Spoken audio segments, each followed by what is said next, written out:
Welcome everyone, and thank you for joining us today. I'm Addis Sangara, Business Development Director here at Trexert, and I'll be moderating today's session. AI governance and information security are no longer separate conversation, and that's exactly what we're here to explore. As AI gets embedded into business processes faster than most frameworks can keep up, the question isn't whether you need to address it, but how do you do it without duplicating work or leaving major gaps. Today, we're going to try and move past theory, and we look at what structured integrated governance actually looks like in practice. Specifically, we're going to be looking at ISO 42001 and ISO 27001 and how do they work together in an integrated management system. Today with us, I have the honor and pleasure to be together with Mr. Patrick Sullivan, who's a VP of Strategy and Innovation at A-Line. He has more than 25 years in experience in governance, IT security, and compliance.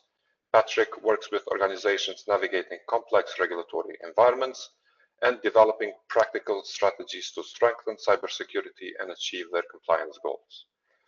Today with us is Mr. Dallas Bishop as well, who's a recognized expert in ISO digital trust standards, serving as a US Vice Chair, contributing to international standards on information security, privacy, blockchain, and distributed technologies. As a certification auditor and authorized instructor, Dallas helps organizations implement effective ISO management systems and build strong standard-driven practices. Patrick, Dallas, as I said, I'm really glad to have you both with us today. Let's move to the Trexer slide, please. Before I hand over, next slide, please. There are 5 questions we'll be working through today, as you can see them on the slide, and I think they reflect exactly what most organizations are wrestling with right now. We look at where ISO 27001 and 42001 actually differ, despite sharing the same management system structure. We'll explore how these standards support regulatory and legal compliance, even though they aren't compliance audits in themselves. We'll dig into the Annex A control sets, how they overlap, how they differ, and how they can work together. And we'll hear from both Patrick and Dallas on what actually catches organizations off guard during certification audits. These are practical questions, and we're going to try our best to give you practical answers with the help of Patrick and Dallas. Next slide, please.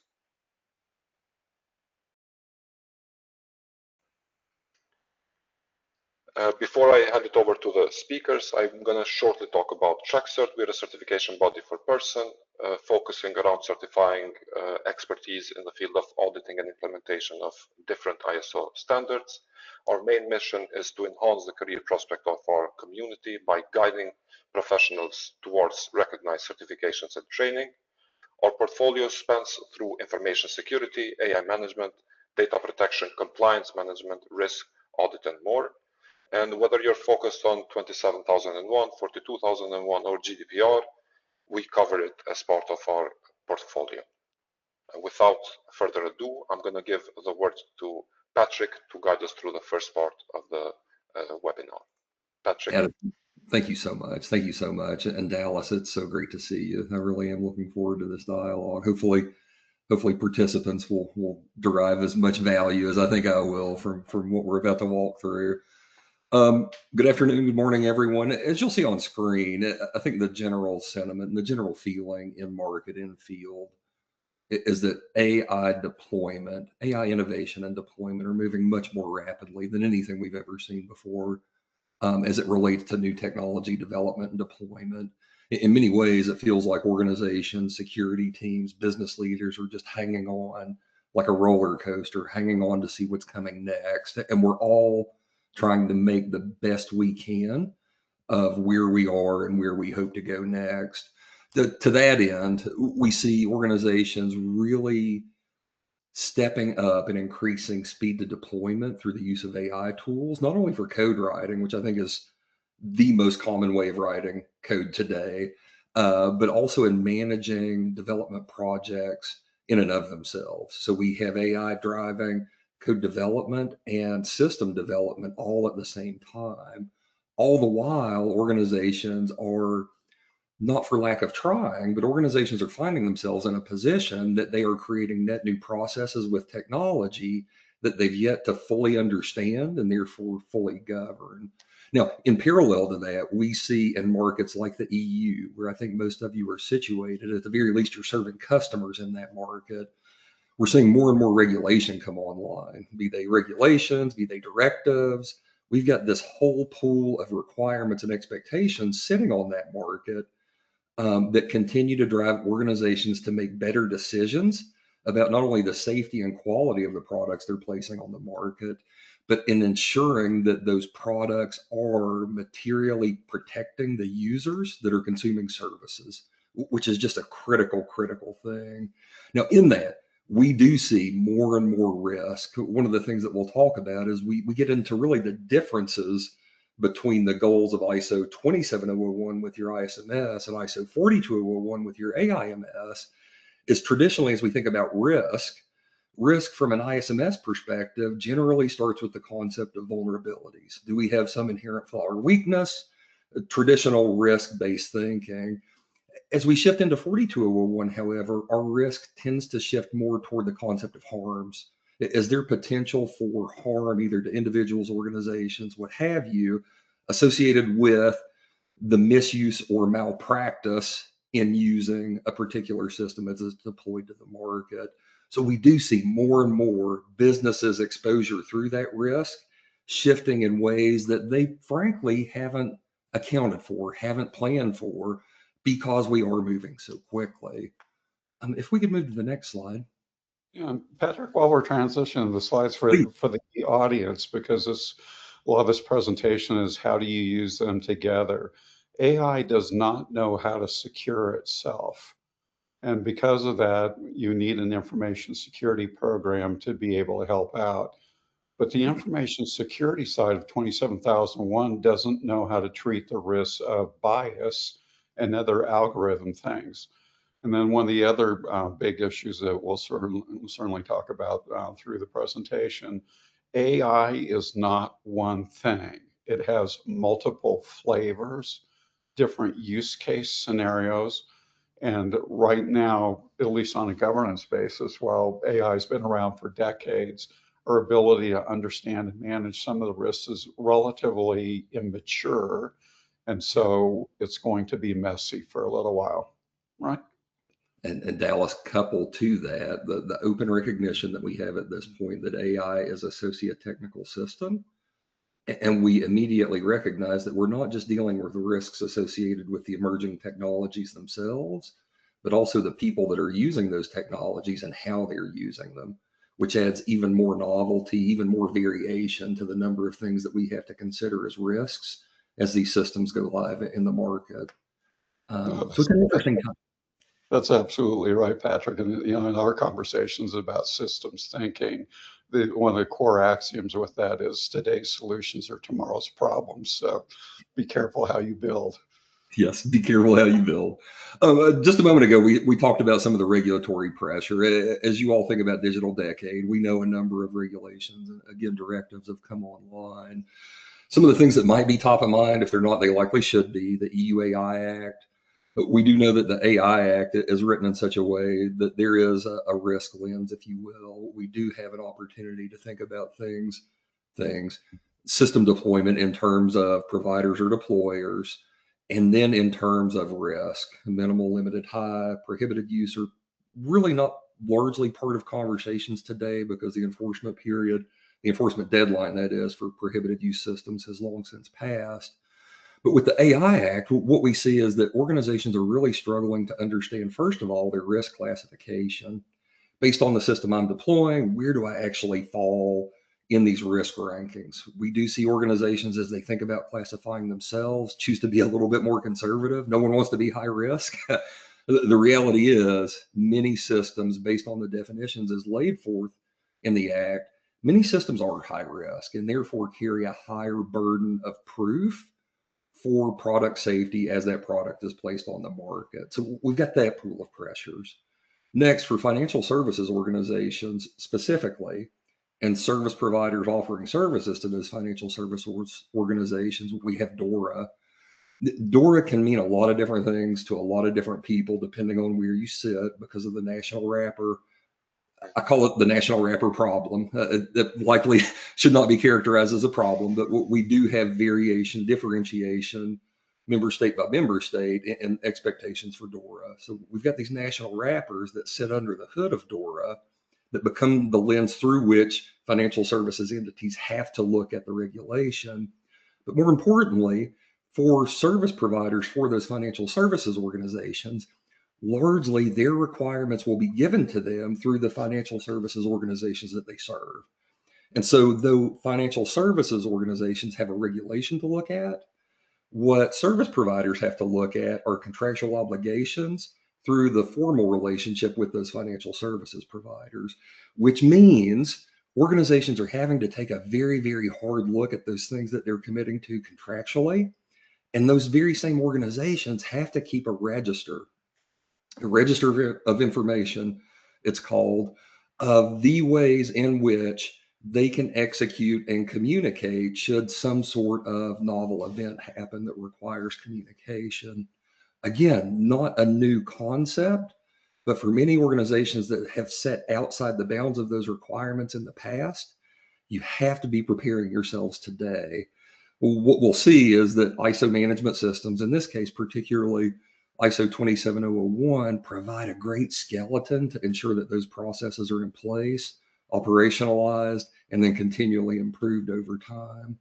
And then lastly, in the EU, not necessarily the UK, we do have NIS2. With NIS2, we're largely looking at traditional cybersecurity controls, vendor management, things of that nature. Again, this obligation, though it does not specifically call for 27001 as the framework, as the skeleton to build around, what we see in practice is that ISO 27001 and the ISMS is the perfect structure, the perfect scaffolding around which to build a program that is defensible as it stands up to the NIS2 directive.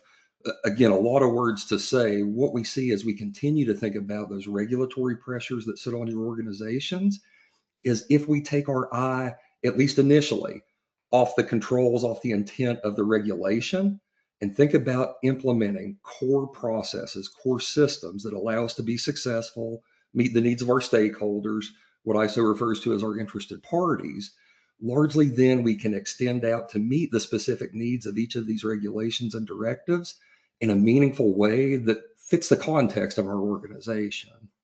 Yeah, that's such an important message because while the regulatory obligations related to AI, as you can see here on the slide, can be significant, there's so many things that the regulators don't care about or the regulations don't address that your interested parties inside of a management system are absolutely concerned about. So the risks of regulatory compliance are you have to pay attention to that, but it doesn't stop there. And that's one of the benefits of a management system in ISO. It helps you see the bigger picture, not the isolated squeakiest wheel on the train.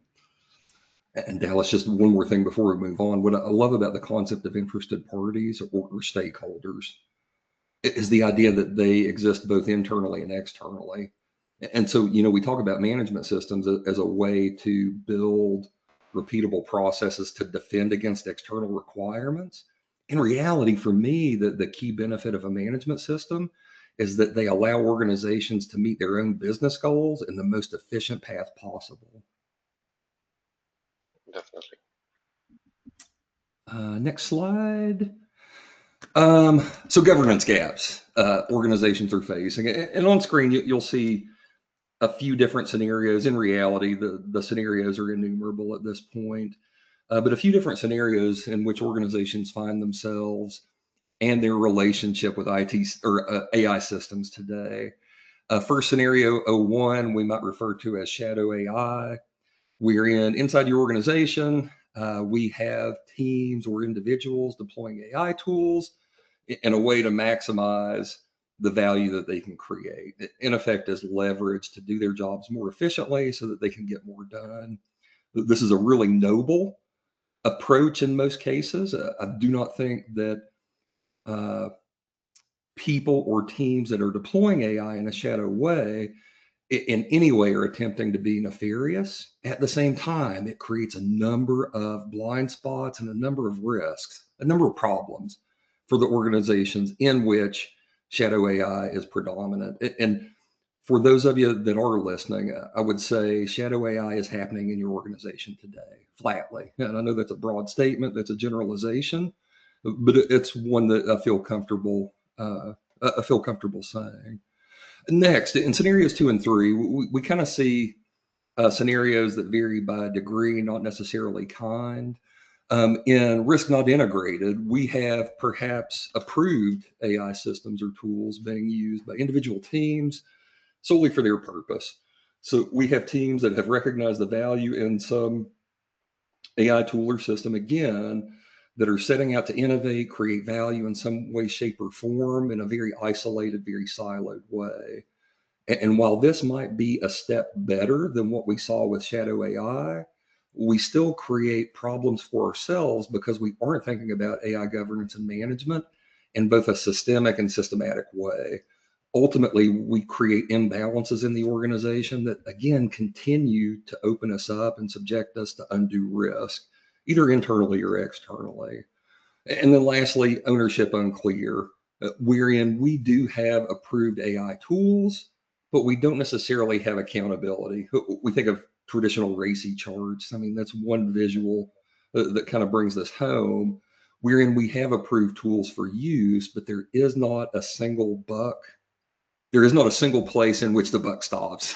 there isn't a single entity, a single person in the organization that ultimately holds accountability for that tool and tool set. And therefore, we really have unclear and ambiguous goals, outcomes, and understanding of what to do should something go wrong. Most of these scenarios, depending on the context of the organization, but most of these scenarios can be addressed through the use of implementing a structured framework that ensures that we're consistently evaluating those systems that we have deployed, which is something, again, that ISO management systems, in this case, particularly 42001, offer us. Yeah, that's an excellent point, Patrick. And to sort of reinforce that in both implementation and audit, one of the big things that we see is without 42001 or other cases, organizations have this peculiar behavior of, we're going to stand up an AI governance program. We don't know what that looks like, but we're going to go ahead and do it anyway. And one of the essential questions that in sort of consulting more in the implementation side that I end up having to ask clients is, did you not have a governance program before you had AI? Why are you designing parallel systems inside of there? So 42001 requires you to integrate your other policies and activities together. So you're not running an AI world and then the rest of your business and stuff. So it's so important to be efficient and to make the right impact, to actually integrate what you're doing and not create some parallel universe. And Dallas, that's exactly what it is. I was going to call you D, but Dallas, that's exactly what it is. You know, I think from a personal finance perspective, so my oldest daughter just turned 13. I think about the risk associated with her having her own unsanctioned credit card. And though that does seem like a stretch, it seems like a reach as an analogy. In reality, giving a 13-year-old a credit card to spend on whatever she chooses is a significant risk for me as an organization. Even if I don't acknowledge and understand that risk, I still carry the burden of dealing with the outcomes of her decisions. And for organizations, it's no different. Again, it's something that varies by degree, not necessarily kind. And Addison, if we could go next. Yeah.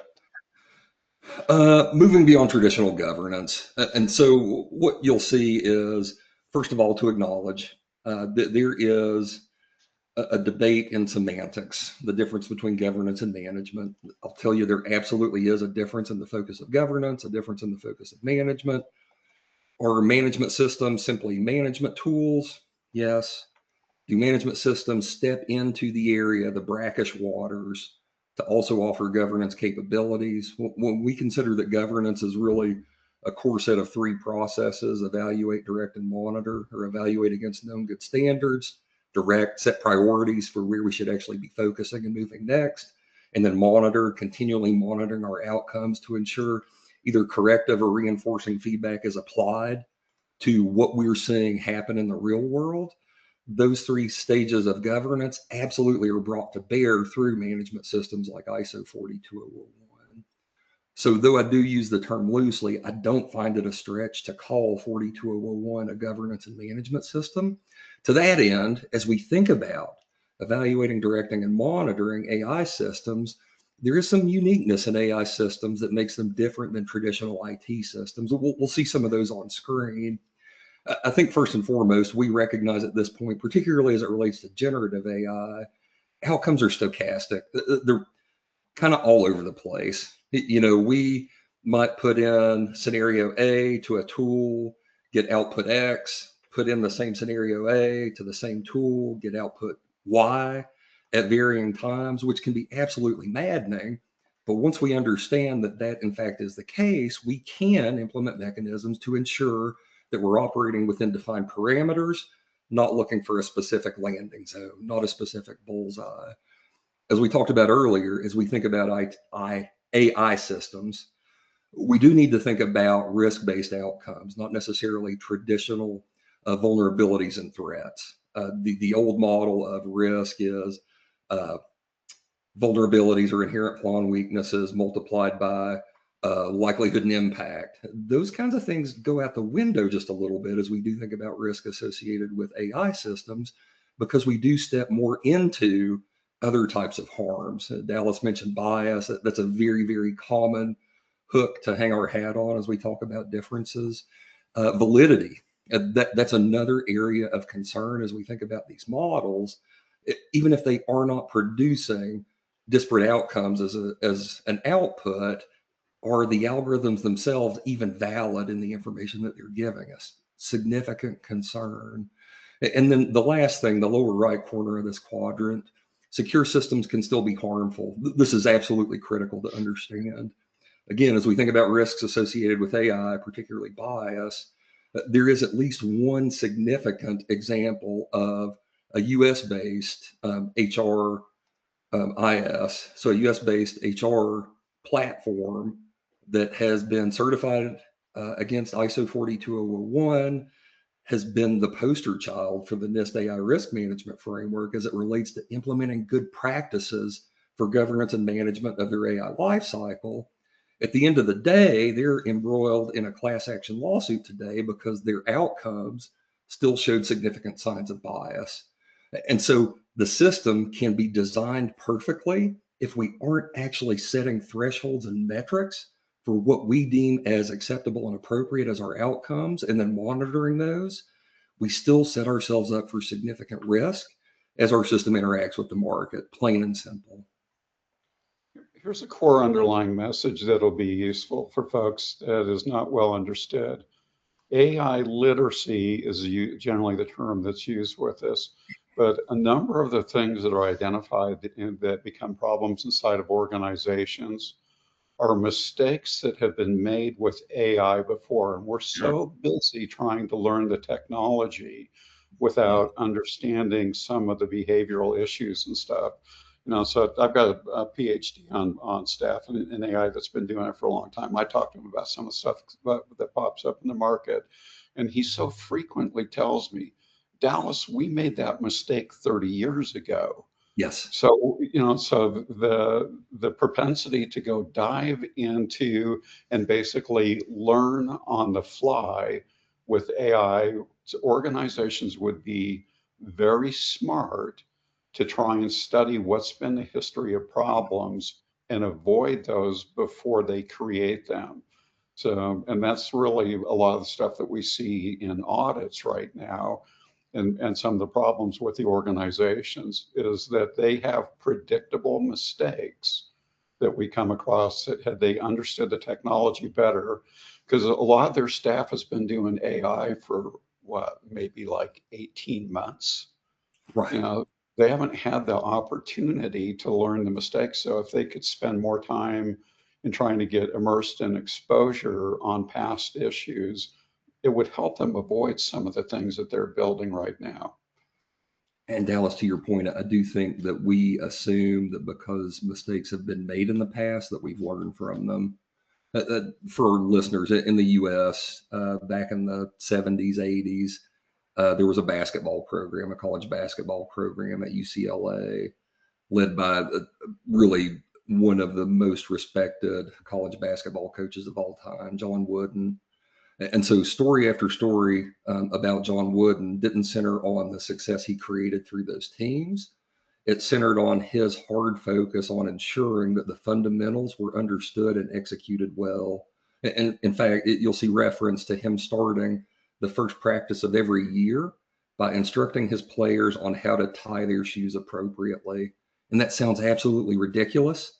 It sounds incredibly silly that grown men would need to be taught how to tie their shoes appropriately. But what Wooden was doing was laying out a framework and expectation for performance so that everyone knew what the standard was.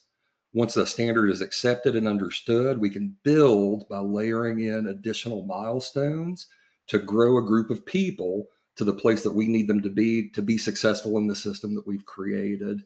And really and truly, that, in my mind, Dallas, I don't know about you, but in my mind, that is the benefit of ISO management systems, regardless of the flavor, of the view, of the lens through which we look. What we have are a set of known good practices that can be custom tailored and applied to every organization in their own context, essentially where they sit. Yep. Yeah. Next, Addison. Yep. So what's an AI management system? I think I might have gotten ahead of myself just a moment ago. So an AI management system is a framework, a set of practices that organizations can make their own and operationalize to ensure that they are taking principles and driving them to practices in an efficient and meaningful way. Without using more words to explain it, that is a management system. And Addison, if we could go next, I think the real heart, I think the real heart of where we want to be. I'll talk about this slide for just a moment, but then our next slide, I think, is really where we see that the magic happen with management systems. But really quickly, and everything. Okay. Really quickly, some core components of our management systems. So we'll work through a clause structure, a structure I think many of you are aware of. We'll see in more detail on the next slide what this clause structure looks like. But clauses are essentially our core commitments, things that we as an organization must commit to, specifically around management, leadership, but those things that we must commit to ensure that we are creating an operating system that's effective for us, something that we can implement, we can operationalize, and we can maintain and grow over the long term. Some of the goals of the management system are to have clearly defined scoping for the systems that are being governed. That is, what souls are being governed by this particular policy. You technical people, we might think of this as almost like a Windows domain. This is the security perimeter around which everything is controlled or intended to be controlled. We have clear views into and processes built around AI specific risks and impacts, harms that could befall stakeholders or interested parties, incident handling as part of those processes, supplier and data governance processes, which are huge. Dallas, I don't know about you, but one of the more common risks I see in market today aren't necessarily from the tools that individual organizations are deploying to the market, but in the relationships they have with vendors that are also deploying tools in almost a backdoor way into their environments. And then a core tenet of any ISO management system is the concept of continuous improvement through the Deming loop, the plan, do, check loop, plan, do, check, act cycle that's continuously running like a flywheel to ensure, again, that we're either making corrections when needed or reinforcing those areas that are performing very well. And Patrick, just to relate to, sorry to interrupt you, Dallas, but does the PDCA, in your opinion, both of you guys' opinion, become even more important for 42001, knowing how fluctuating is the AI industry in terms of all the new innovation coming out and companies introducing new AI systems into their enterprises. Does the PDCA cycle in terms of 42001 gain even more importance in this sense? Because it is so critical and fundamental, and Dallas, please feel free to give me a different perspective here. Addison, I don't know that that loop becomes more important because it's already of prime importance. It is the concept, the flow, if you will, around which we build every management system. So it's critically inherent to the process itself. Yeah. And I think that the consequences of not following it are more significant, but the fundamental reason why it exists is pretty much about the same inside there.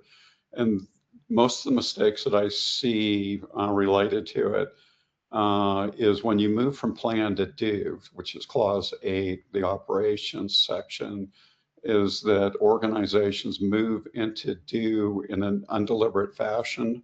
And it can be the case that the management system is not ready to be operationalized yet, but they don't take a moment to think about that.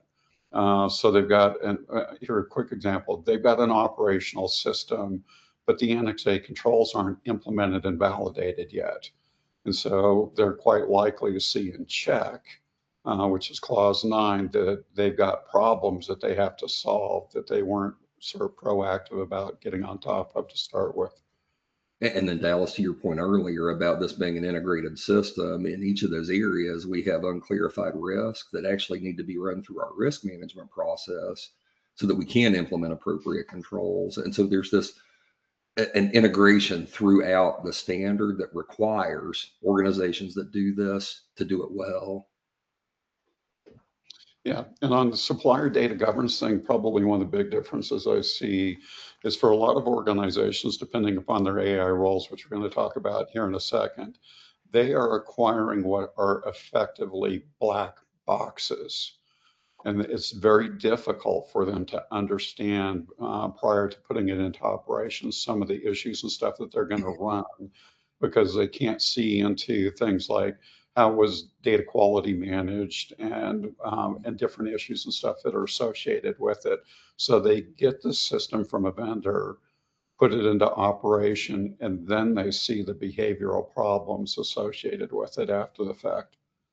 All right, let's do this slide, Patrick. All right. So we talk a lot about the things that make ISO management systems similar. And what we'll see on screen is really the very mechanism behind which that is true. What in the ISO world is typically referred to as Annex SL. I'll typically refer to in English as the high level structure of ISO management systems. But what we'll see across the board for ISO management systems that do subscribe to Annex SL, the high level structure, is a commonality between those core requirements that every organization must commit to. But we typically think of these clauses as clauses 4 through 10. Every ISO management system will have clauses 1 through 10, 1 through 3 are generally definitions, reference to normative references, housekeeping stuff. It's in clauses 4 through 10 that we have the real meat and potatoes of what it is that must be done, what shall be done to ensure that an organization is building this management system appropriately and effectively. And so what we'll see across the board is, first, there's a need to really set and understand context and scoping. Who are we in the world in this ecosystem? What are our edges? What are our boundaries? And who are the interested parties that are participating in this community, in this system with us?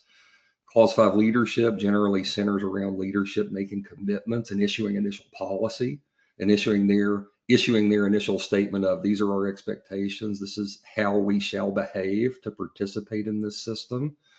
In clause 6 planning, what we'll see is that the core requirements are given the appropriate focus to ensure that we've built out practices, processes that are appropriate for us to meet the intended need of the management system itself. And then most importantly, and this is where I really see organizations fall down that do not subscribe to building internal management systems, clause 7 support is where we see management ensure that resources have the resources they need to be successful. Things like competence, things like budget, things like anything that would be necessary to ensure that the management system can be maintained over time. It's through Clause 7 that we really ensure that the organization has a clean view and clean commitments around ensuring that this management system is supported. To Dallas's point, we've done a lot of work. As we get to Clause 8, we begin to operationalize or put into practice those processes, those commitments that we've developed to date. And then lastly, the back end of the Deming loop, the check and act. Checking and acting generally fall into clauses 9 and 10 with our performance monitoring and then continual improvement processes. This will be true whether we're dealing with an ISMS, a PIMS, a QMS, an AIMS, 22301, Dallas, is that a business continuity? Yeah, whatever the IS is for that. Regardless, each of these management systems has the same formal high-level structure. And it's for that reason that we do see more and more organizations choosing to integrate.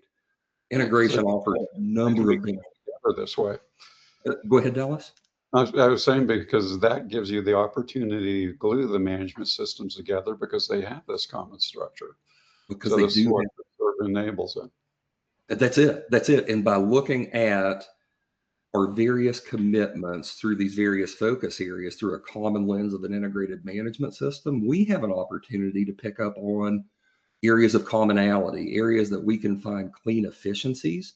Also, we have an opportunity to see blind spots that we've created in the commitments that we've made. And through the process of monitoring and continual improvement, we have an opportunity to actually address those blind spots so that our organization is positioned again to do the best that it can to serve its interested parties. And if we could go next. 27001 requires a risk-based approach. The very same is true with 42001. What we'll see, however, is that the risks associated with your AI lifecycle, as we mentioned before, tend to be different than those risks associated with protecting confidentiality, integrity, and availability.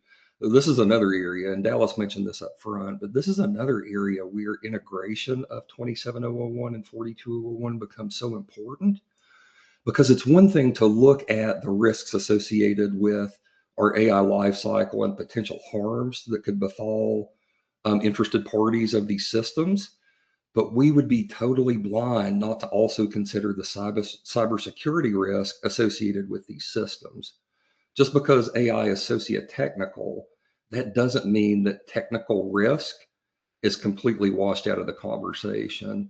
So more and more, we have to ensure that what we traditionally thought of as traditional cybersecurity controls are also applied to the system or systems that are delivering AI to the markets that we're serving. This absolutely must be true, whether we're talking about security of our data that's used for our AI system, security of the models themselves, or traditional application security. Dallas, I think still we see one of the #1 risks associated with, at the very least, chatbots is prompt injection. This is an area that we see bad actors continually taking advantage of the models that do have open interfaces to users. And so forgetting that we already have well-defined practices in place for what we thought of as traditional cybersecurity risks is a huge mistake with our AI systems. Yeah, it definitely is. So, on the AI literacy topic again, most of the problems that you see with AI solutions are not net new. They are new incantations of problems we've seen before. So it's so important to be able to take that perspective and forecast or look forward to, could that actually happen inside of an AI world and stuff versus being passive and sitting back and just letting it happen or waiting for it to emerge. I tell you what, could we go back a slide for a second? I'm going to do something for the audience. So this is going to be relatively fast, and certainly you can ask questions about this. In clause 4, One of the things that you have to do that's completely different than a lot of other management systems is identify the roles. And a lot of organizations would sort of blow past that, or they don't understand the importance. The roles that you pick will generally get put onto your certificate, but they completely change your implementation and the way that you're going to be audited, including the calculation of audit days. And a lot of organizations don't understand that. The other thing is with 27001, and I just went through this with a client, they needed to bring their AI system into the 27001 scope. They are already certified. They're working on 42001 with us. And one of the things that I had to point out to them is you can't bring the AI system in scope without coordinating that with your certification body. You need a scope expansion. The 27001 system's got to be re-audited when you do that, and that's in your certification agreement. So moving across into 5, the integration with your other policies, the redefinition of roles and responsibilities becomes important. In 6, depending upon the AI systems in scope, one of the things that's very different than a lot of the other management systems, you may need separate risk assessments, risk treatment, additional SOAs, and you can have more than one SOA because the AI systems are different flavors and you have different roles from clause 4 that are associated with them. So, and that catches organizations off guard. What do you mean that I'm going to need, and I've got a client like this right now, they're going to need 8 separate risk assessments, 8 separate risk treatment plans. They're going to need system impact assessments for those systems because they've got 8 lines of business that use AI completely differently inside of there. So those impacts and getting clause 4 right, and you know, Patrick works for a certification body. I'm sure that he'll verify this because actually we just recently had a conversation where this kind of blew up with a client. If you don't get clause 4 right, and you don't catch that until you get into the certification audit, it literally can stop the audit. And the auditors can actually get in a position where they tell you, you'll have to fix all of this before we can do anything else. So it could set you back months in your certification timeline. All right, so let's go back 2 slides now, or forward 2 slides now. And Dee, before we do that, and Addison, before we do that, I think it's a really important topic to dwell on clause 4 and getting it right. So because context really is key for anything else that we do with our management system, to Dallas's point, if for some reason we miss on clause 4, think about this. Next up, we have to consider our assets that support what we've stated in clause 4. We have to perform risk assessments against what we've stated in clause 4, impact assessments against what we've stated in clause 4. Everything builds off the context that we set. So if that context is wrong, necessarily everything else, though might not be completely wrong, everything else is colored by this error that was started at the top. It's very much a garbage in, garbage out to the process. And so clause 4, your dwell time on clause 4 as you're considering building out a management system, Dallas, it might be an exaggeration to say, but that clause 4 is the most critical. But I think for organizations that are coming at this with fresh eyes, clause 4 is the area that we have to get right for anything else to make sense. Yeah, I would say the clause 4 gives you the opportunity to shoot yourself in the foot, but to be accurate about it, it gives you the opportunity to shoot you in the foot several times. Several times, and then reload. Yeah. Yeah. Fair point. Can we move on to the next slide? Thank you. All right, Dallas, floor is yours. Okay, so this will be fun. All right, so provides mature governance engine. It can do that for you, but you know, you kind of need to understand what you're trying to manage inside of here, and understand who your interested parties are and stuff associated with it. So it allows you to set up integration and take account of stuff. But if you don't understand what you're looking at, like 2 weeks ago, I was conducting an audit for an organization, and they were just basically sleepwalking their way through the implementation. And what the management system was trying to get them to pay attention to were all of the things that they were missing. And they couldn't answer or explain why they did things, what risks they were trying to manage, or some of the other characteristics and stuff associated with it. Or, in cases like the AI system impact assessment, one of the requirements is that in 614 on the AI system impact assessment, that what you learn from that is fed back into the risk assessment. The risk assessment in 612 is the risk to the organization. 614 is the risk to the folks who are going to use the AI system associated with that. And you have to have basically that touch point because you're going to use it to be able to design for it. So there's just like lots of things that could go wrong. Here's a quick example, risk treatment plan in 613. One of my questions to them was effectively, are you guys going to use insurance, that's risk transfer, as part of your risk treatment plan? Hadn't thought about that. Do you know whether your current insurance policy will cover AI risk? And similar to the things that we saw in the information security world, there are now cases where the insurance industry requires a special policy for AI risk specifically. Your standard insurance policy doesn't cover you. And organizations frequently don't realize that. Then if they do, then my next question in audit is, do you understand the terms and conditions, as in, do you know what you have to do to not violate your policy with the insurance company? And they don't understand that either. So those things, though, in the management system are there for your protection, but they only protect you if you use them right.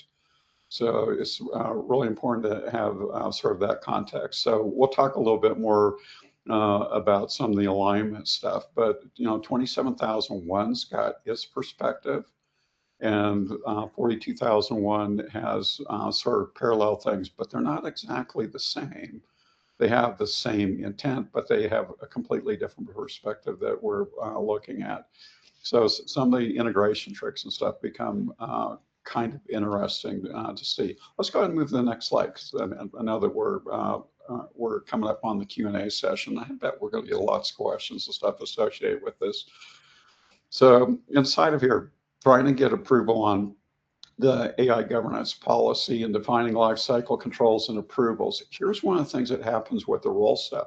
Depending upon which roles you declare, and speaking about like some of the stuff that ends up being a black box, they're based upon your role, whether your user role versus your provider producer role, changes whether you have control over some of the life cycles or whether you're going to inherit that risk based upon the solutions and stuff that you're getting. Your ability to do an extension of the ISMS, the controls can be very different. So the Annex A controls are exactly the same, but the interpretations and applications of them are very different.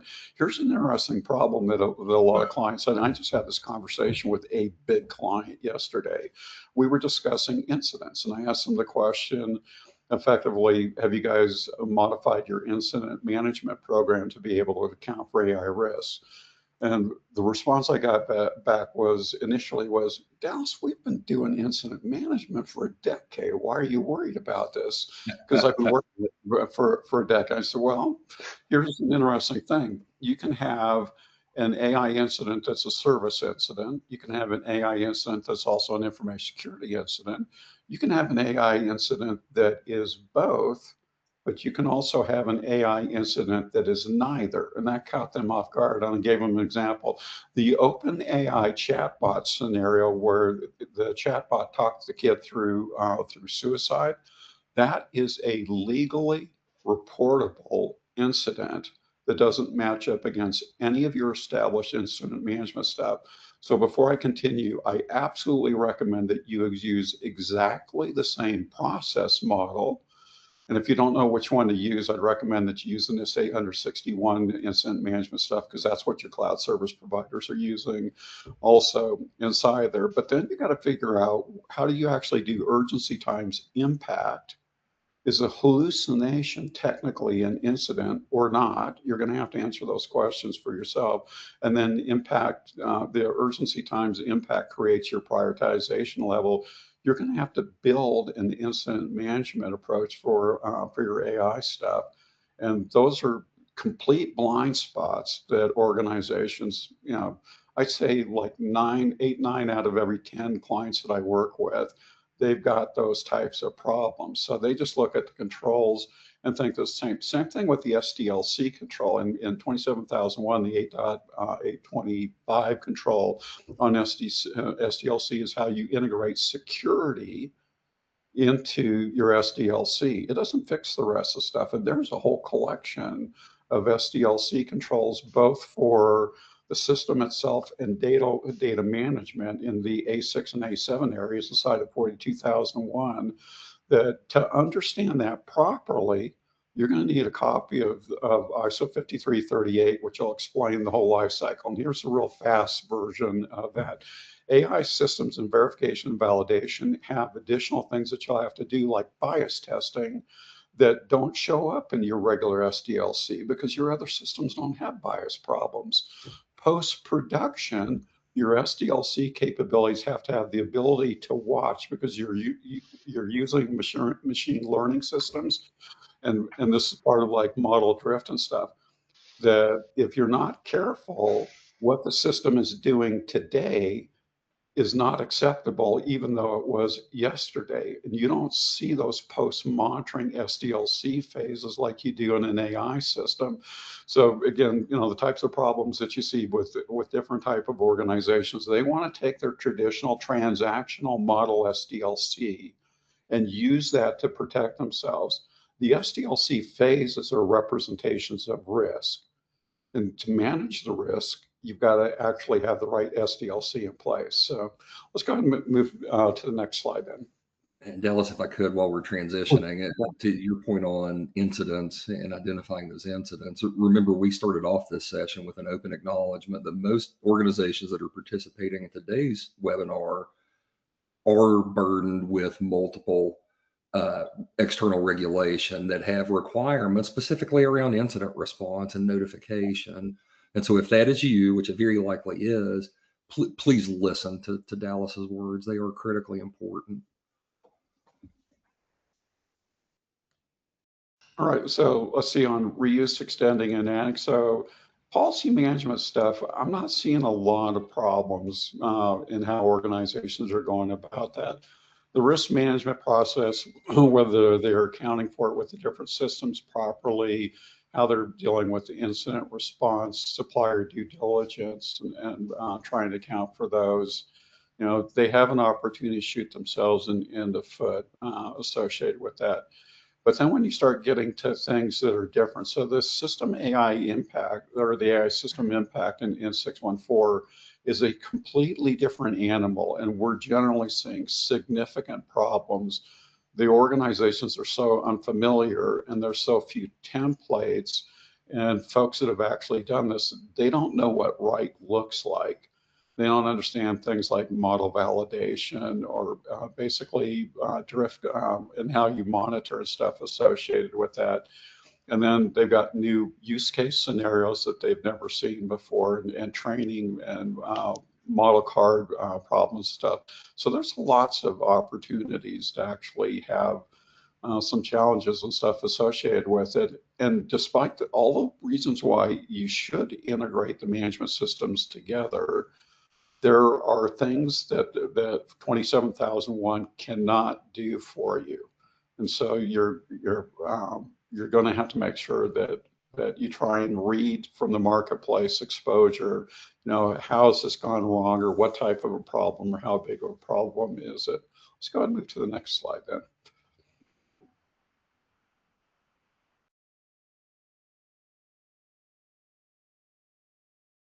Or was this the last slide?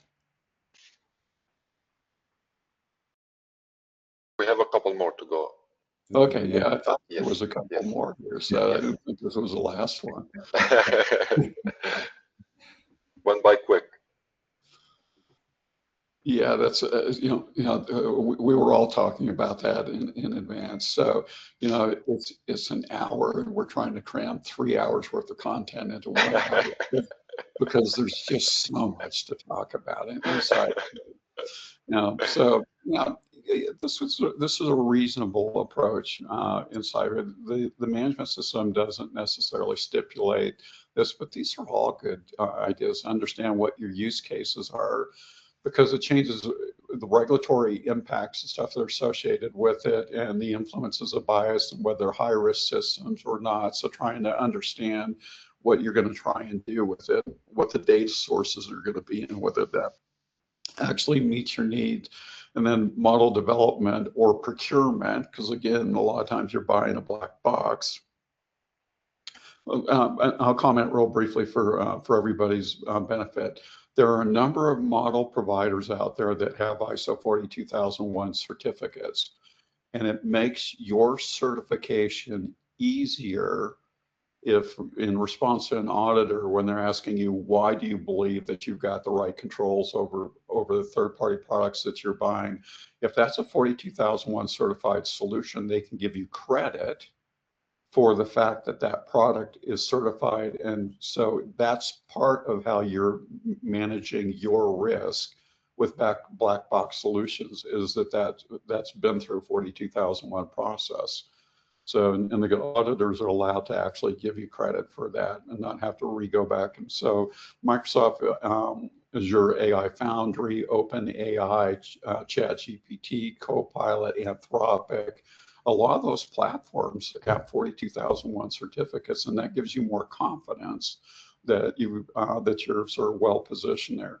How you're going through deployment and approval, that's going to be a governance issue, and understanding, how much you want to bite off and chew inside of there. And there's got to be thresholds. So, the client that I was talking to yesterday, we were working our way through what will we let the AI team accept in terms of risk, and at what point does the risk actually have to be referred up the chain? Because there are certain cases where the development team should not be the risk owner for those types of decisions. And how you're going to do monitoring and KPIs and stuff. It's so important that the organization is honest with itself.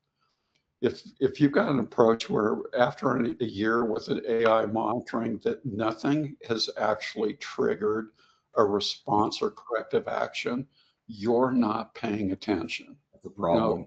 That's not possible. So you've got to anticipate, and one of the reasons why you should have effective monitoring is because there will be issues, there are unknowns, there are things you've never seen before, and you need to have that visibility. So including watching for drift and other things, and then on retirement and archive stuff, trying to figure out how you're going to handle those types of processes. Let's move to the next slide here. I guess if I could really quickly, on this slide in particular, model development and procurement. Procurement is an area of significant concern for most organizations today. I'd be remiss not to mention IEEE, specifically IEEE 3119, really a project driven by Dr. Carrie Miller and her team, centered on procurement of AI services. Those of you that do prefer a framework to work and build against, I would encourage you to buy IEEE 3119. It's worth its weight in gold. And then secondly, before we do lose viewers because of timing, ISO recently released an updated publication that speaks to their view for creating integrated management systems in ISO Pub 100435. It's $65 US, absolutely worth the investment for those organizations that want a better understanding of how to think about integrating these management systems in a way very similar to what Dallas and I are describing. Sorry to interrupt.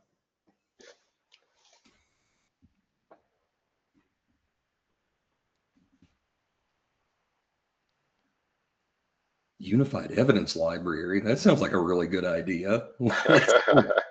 Consistent, coherent evidence for not just ourselves, but also auditors that may show up. Yeah. All right, do we have the next slide coming up? Yes.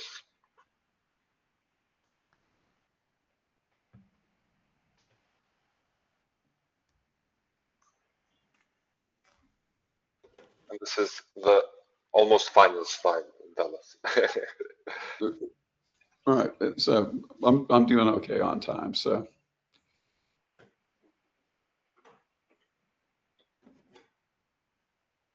Yeah, so this is, I don't know if you can see, we switched the slides now. It should be your slide is up now, if you can see it. Would it be slide, does it say 5 at the top?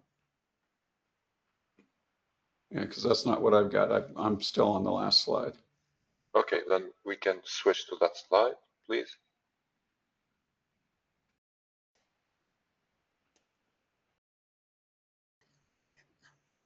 Yeah, connection's still good. But I've got number 4 aligning 42,001 with 27,001. Yes, that would be the correct slide now.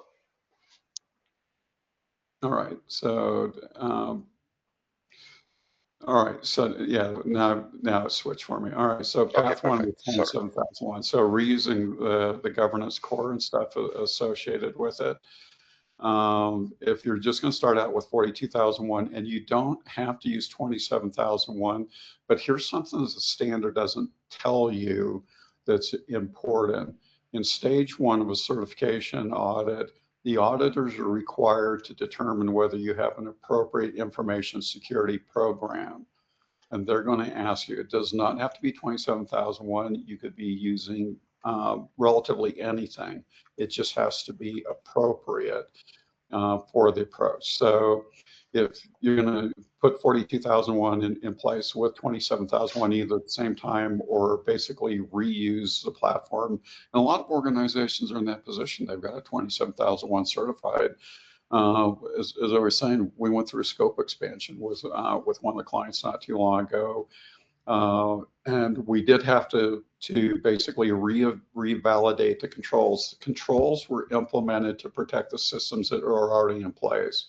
When you put AI systems in, for instance, vulnerability management or the A57 threat intelligence, so we had to make sure that they started dealing with threat intelligence to be forward-looking. You want to know about the problem ahead of time, and then incident management, and making sure that they changed their incident management program and did other adaptations, the SDLC program, as we discussed, and some of the other things changed. So they're exact same controls, but what constitutes a suitable, adequate, and effective implementation is altered when you throw an AI system into the mix and stuff associated with it.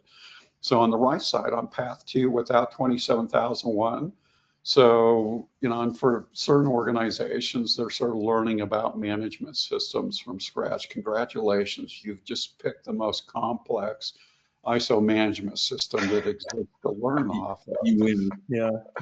Yeah. So, but you're going to learn a lot.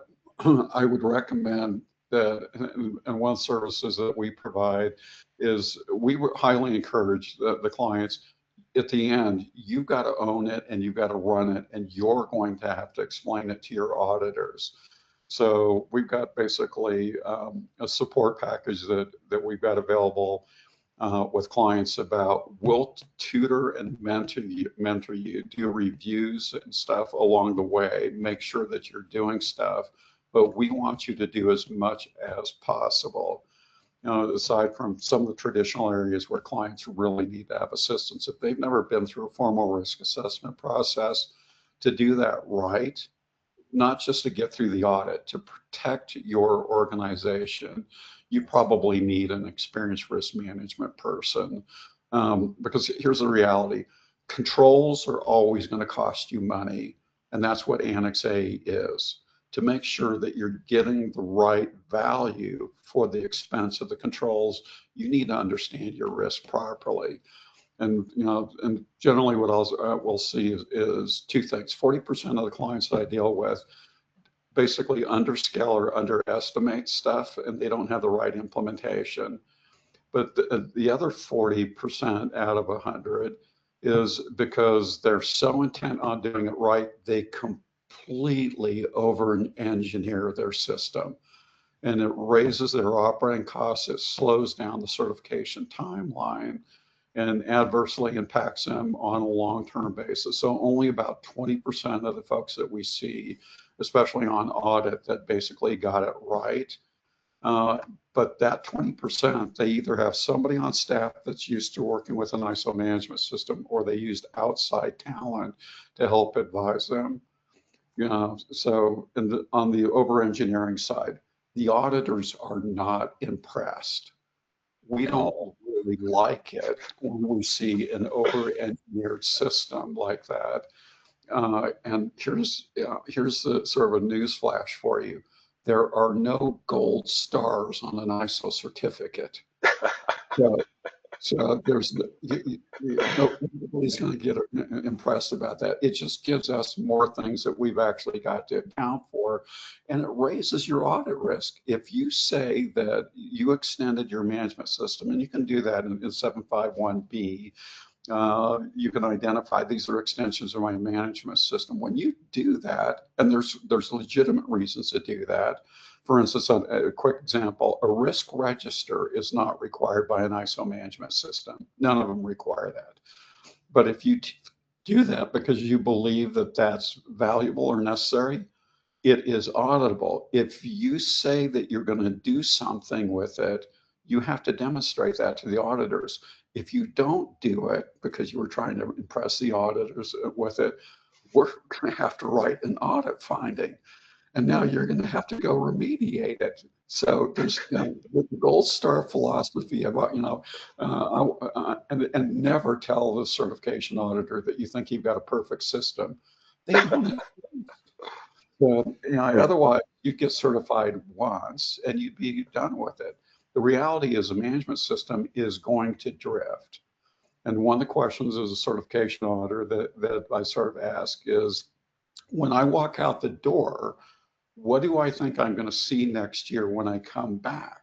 And if I don't believe that the management system has adequate visibility or commitment to make sure that things are identified and corrected during the course of the year, then I'm going to have to take that up with the client stuff. So we want to be careful about that. Let's go ahead and move to the next slide here. I honestly think we're a little bit over and out of time. Yes, so this basically was the last slide, because I know both of you schedules are quite hectic. I'm gonna have to cut it now, and I know that there's a lot of missing pieces that we have to further discuss. We will do a short Q&A session because we've received quite a few questions, as you can imagine.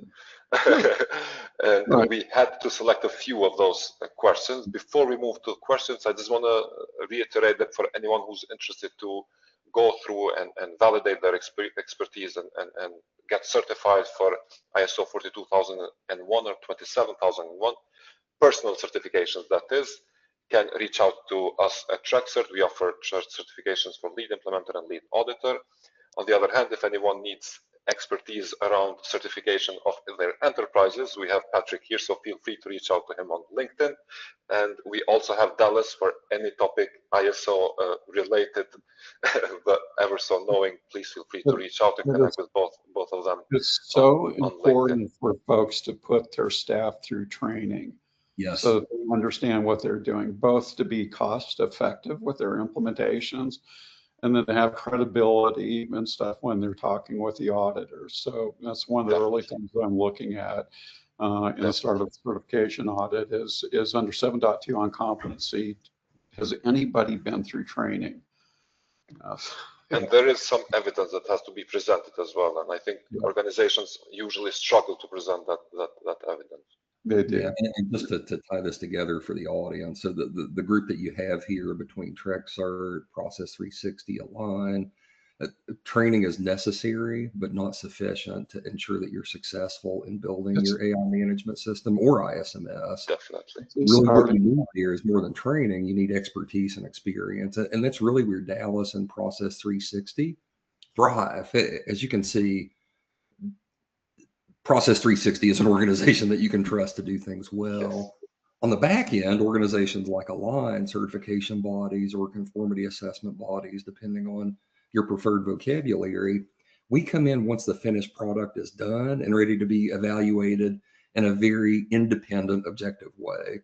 And so again, on this call, you have representatives that can help you walk from the very beginning, from the genesis of your program to ultimately having your program certified. So Addison, thank you for shepherding this. Valid point. Yeah. Again, thank you so much to both of you. I've selected a couple of questions. We received quite a few. I selected a couple.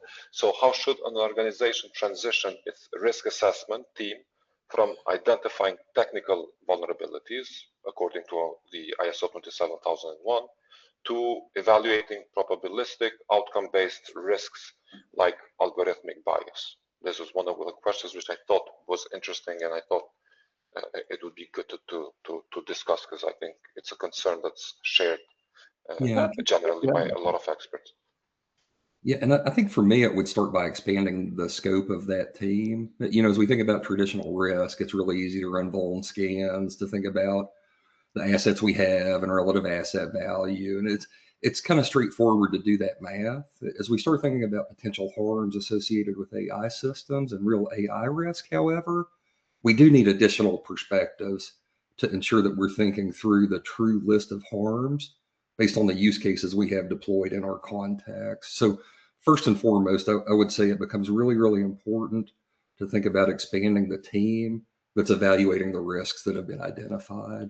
Dallas, I don't know if you feel the same way or if you have a different opinion. Yeah, so going back to the AI literacy topic, you know, before you start trying to actually do a risk assessment, it would be useful for you to actually understand what is sort of the history of problems with AI and what types of problems are you trying to manage. So all of the ISO management systems have risk management, but the approaches to those are perspective based. So what constitutes a quality risk versus a privacy risk versus an information security risk? The process model is exactly the same, but how you think about the problem and being prepared to actually have those thoughts is really an essential thing inside of there. So that, because first of all, you've got to understand the problem, then you've got to have a way of thinking through and evaluating what's the likelihood and what is the impact if things go wrong. How wrong can they go, and at what point is that unacceptable to you? Yeah, to that end, we do have the benefit in 42001 of having the additional standard of 42005 centered around AI impact assessment, building that process. I forget which annex number it is, Dallas, maybe you remember, but there's a specific harms taxonomy that makes it really easy to think cleanly about the potential harms that could befall not stakeholders, but interested parties. Right. So that would be a really, really good way. Yeah. And last question, for organizations choosing to reuse, quote unquote, their policy management from their existing ISMS, how do they ensure that AI specific nuances, like the fact that AI evolves after deployment, are not overlooked in the static policy models? I think we kind of touched upon it during the webinar, but I would be happy to hear your thoughts around it. Yeah, and to meet this, and again, Dallas, I'd completely welcome your feedback here. But Addison, for me, the focus wouldn't necessarily be on policy as written, but on management reviews. And as we're regularly reviewing feedback for model performance, what corrective actions, what feedback are we actually putting back into the system to ensure that we are growing over time?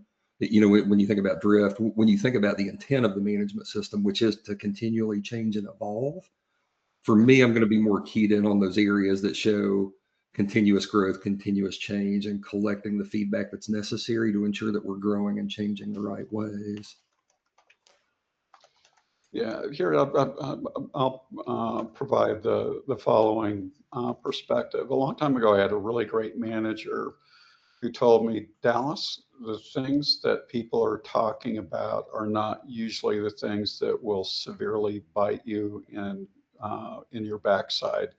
It's the things that nobody is talking about. And when you look at AI systems, if basically in your implementation, everything is great every single month, you've got stuff going on with an AI system. You're not It wouldn't surprise you. So you should not have the expectation, you should have the expectation, I'm going to do the best job possible, but you should be realistic and realize that there are going to be surprises along the way. So you have to be, off the check portion. And the other thing that I'll say that will help organizations, and sometimes they're a little bit worried about this, is make sure that you've got a properly qualified internal auditor who will give you a clear picture of what the current state of the system is. Yes. So, I just saw this with a client. They had a internal audit that basically said everything was great in their first year. And not because I intended to do this or anything else, but we completely tore them up in the audit. And I don't take any pleasure in doing that, but I've got to basically account for what is the actual state of the system. And that was, it's one of the very few cases where I wrote an audit finding against internal audit. There were things that they should have seen before they got to that point. Definitely. Anyways, this brings us to the end of today's session. A huge thank you to both of you, Patrick and Dallas. The experience that you shared today with us really enriched this conversation quite a lot, and it was a pleasure to be here today with you, and I'm sure the audience feels the same. Any closing remarks from both of you before we move on? Patrick? I think, first of all, we've talked about a lot today. I'm certain it feels overwhelming, but honestly, every time Dallas and I get together and talk, I walk out thinking, oh my goodness, there's too much to do, too much to think about. The reality is you don't have to do it alone. You do have to do this, whether be it through regulatory pressures, market pressures. Implementing a management system just makes sense. And though they are completely voluntary, the reality is you're going to be voluntold at some point that you must build and certify a management system. So do it of your own volition, of your own agency, but don't do it alone. Get training, get help, work with a good certification partner that will help you understand how to get better, not just give you a certificate. Addison, that would be my coaching. Yeah, definitely. Yeah. On my side, the best lessons to learn are from the mistakes of other people. Go get educated and pay attention to what's going on, because if you can see some of the history and stuff associated with it, you can avoid some of the pain that you'll end up experiencing. Again, right now, so there's a reality. We have a whole lot of people who have less than 18 months of experience with AI that don't understand, they're trying to figure out how do you use it, but they don't understand how it goes wrong. Do yourself a favor. Yeah. Invest in education. At some point, ignorance becomes willful neglect. Do not put yourself in that position. Definitely. Yeah. Thank you so much. A really important point from both of you. As again, a pleasure being here today with you. Thank you all for your time and the questions that you all had today. Keep an eye out both on Airline 360 and on Traxert's LinkedIn pages for upcoming webinars and new courses and certifications. The QR code that you see on your screen, feel free to basically scan the QR code. You will automatically join the wait list, and you will have first access to our new e-learning ISO 42001 courses, which I think will bring a lot of important education to the market, which is of significant importance, as everyone highlighted today. Thank you again, and it was a pleasure to be here with you. Bye-bye. Thank you.